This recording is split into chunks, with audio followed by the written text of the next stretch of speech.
right. Go ahead with your question, please. Okay, so now in your point as a teacher, as a lecturer, if you want to advise a student who wants to do a PhD in communication, but concerning media, I want to do a PhD, but I've studied before Spanish and corporate communication, but I really want to do something relevant for my country. So as I know India, I wanted to compare how foreign country like Spanish country like Peru, or who have sites like Machu Picchu, how they manage their communication around those sites, how they promote, how they enhance those sites, and how can Cameroon get inspired from how they are doing, and how can they try the same thing with India? Well, in taking a PhD, I commend you. In doing so, the first thing is the Office of Tourism. Yes. If they develop a site and as African Americans and those in other parts of the diaspora find their DNA, they're going to come. So the thing is to provide information, build up the location with hotels, and tours. That is what's going to attract people, because from what I understand, there are some tours, and they're charging, from what I understand, some unreasonable rates, because Bimbia is not developed. It is a wasteland as compared to Goree Island or Elmina Castle, where you have a full castle and you get to go through the whole castle, where Bimbia is some grassland, a few parts of a building structure that's been torn down.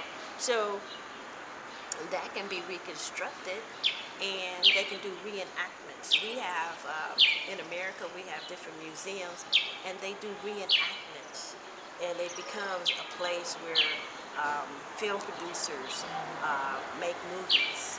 So all these things add value to Bimbia. If I'm not mistaken, there's an independent filmmaker here in Cameroon that just finished a series on Bimbia. I don't know the person's name. I've just seen it in passing. But nevertheless, the more people know about Bimbia, is specifically getting into who were the perpetrators. When I say perpetrators, who were the white ethnic groups that traded? Who were the black ethnic groups that traded? And who were the black people that were transported out? Now, I hear that Cameroonians have a way of looking at, how could I say it? I don't, mystically. They can tell you or recant all of the people in their tribe that went into slavery. And I've heard someone tell me that Nigerians have the same, similar type of method. So when I heard that, I said, we need these people to come forward. Yes, it is. Because they said, oh, we can do better than a DNA test. You can talk to our local griot. They can give you all the names of the people that were captured in slavery. And if that's true, then these people need to come forward, because this is the information that we want. This is the information that we need.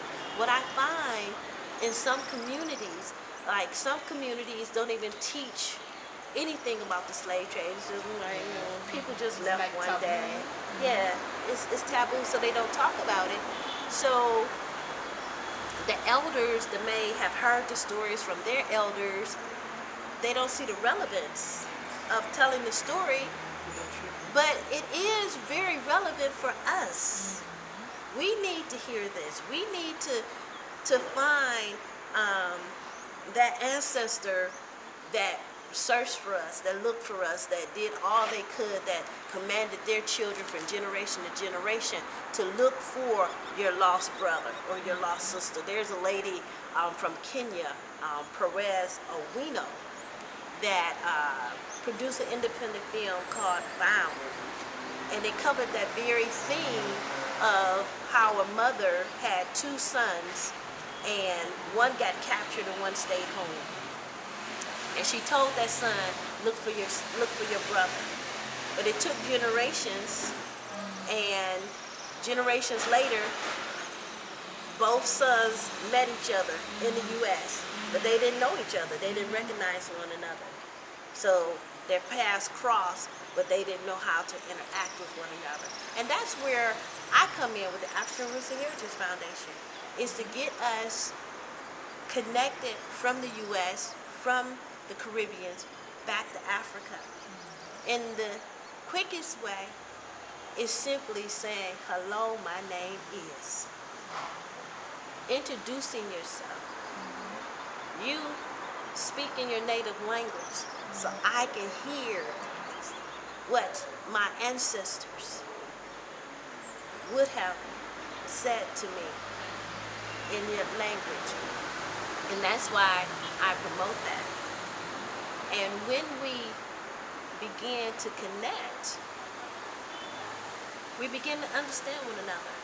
We begin to have our heart enlarges for one another. We begin to care. We begin to emphasize. And all of these things are important for us to reconnect. So it's not just come to Africa, oh, this pineapple tastes good. Oh, this is the best shrimp and blah. All that is good. The thing is for us to make an impact on one another, to see how we can grow together. And I mentioned earlier, you interpreted for me. You inserted yourself into my life, into my space, and I accepted you. And even as we begin to speak and you interpret, you begin to mimic my hand movements, and that's indicative of us being in harmony with one another. And this act between you and I is what we want for all of Africa, to be in harmony, in unison with one another. And as my grandmother would say, that's what God would be pleased with.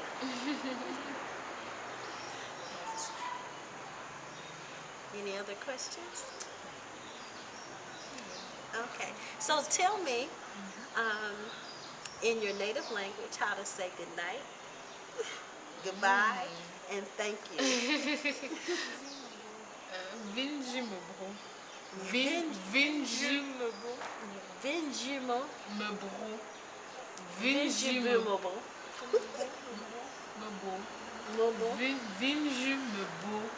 Vinju Mobo. Vinju Mobo. Like your evening good. Yes. You sleep well. You sleep well. Goodbye. Okay. Omba. Omba. Okay. And what language is that? Menjumba. Menjumba is the name of the tongue, our mother tongue from Bangante. Okay. Menjumba. Menjumba. Okay. Menjumba. Of the Bagati people. Okay. All right. Well, that's it. And thank you is Melapte. Malato? Melapte. Melapte. I'm going to have to take a language class with you ladies. Melapte. Like your laptop. Melapte. Melapte. Yes. Melapte. She has a question. I will express myself in French. Okay. Je vais translate. Qu'est-ce que vous avez pensé à propos du Cameroun? Après être venu au Cameroun, qu'est-ce qu'elle a pensé du Cameroun, de la diversité des langues, des mentalités, après le peu de temps qu'elle a eu à passer sur So ça. after this journey, what do you think about Cameroon, our way of thinking, our mind, our cultural diversity? What do you think about it? I think a lot of things. We've had an explosion of experiences all in a short period of time. But the main thing that I see is that the Cameroonians are hungry. They're hungry for a change. Yeah. They're hungry for a change. The reception that I received in Boya, the reception that I received in Iseka, the reception I received here in Yaounde speaks volumes. That people are looking for another way. They're looking for that inspiration. And I believe my ancestors had endowed me with that inspiration. Cameroonians work hard. My bedroom is right here, and 4:30 in the morning, you hear the first engine. Then after a while, it just gets congested, and they work. And I've seen other countries where I haven't not seen this in Cameroon at all.